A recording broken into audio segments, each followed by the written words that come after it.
कोणामुळे चाललाय तुझा व्यवसाय? आणि मग त्याचं दुकान फोडल्यावर ते येऊन माफी मागतात राजसाहेबांची. ही बोलायची गरज काय आहे? तर मला वाटतं की हे कोणीतरी तुमच्या समोर येऊन प्रोवोक केलं तुम्हाला की मैं हिंदी में ही बात करूंगा, उखाड़ो जो उखाड़ना है. तर कशाला मग उखाडणारच आम्ही.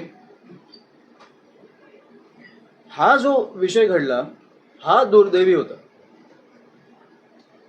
त्याच्यासाठी जर भाजपला त्या लहान मुलाच्या जीवाचं राजकारण करायचं असेल तर मला त्या राजकारणात सहभागी व्हायचं नाहीये. मला त्या मुलाच्या दुःखात सहभागी व्हायला मी सहभागी होईल. पण हा जो घाणेरडा हे जे राजकारण करतात ह्याच्यात मला अजिबात उत्तर द्यायचं नाही. आमचा विषय एवढाच आहे, तुम्ही आमच्या राज्यात येता, आमची भाषा बोलायचा प्रयत्न तरी करा. आम्हाला येऊन डिवचू नका. इतर राज्यांमध्ये गेल्यावर काय होतं, बरं तुम्हाला हिंदी लादायची आमच्यावर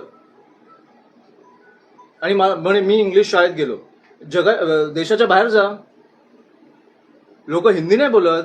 गुजराती लोक पण इंग्लिश बोलतात, पंजाबी लोक पण इंग्लिश बोलतात, कन्नडची लोक पण इंग्लिश बोलतात. का? कारण त्यांच्याकडे पर्याय नसतो. ती लोक इंग्लिश बोलतात. मग इंग्लिश शिकायला नको देशाच्या बाहेर गेल्यावर जर जायचं असेल तर?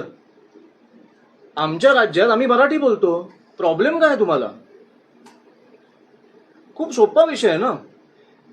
ह्याच्यात एक असा इन्सिडेंट घडल्यावर मला खूप वाईट वाटलं, पण ह्याचं मी राजकारण करणार नाही आणि ना त्यांनी करावं.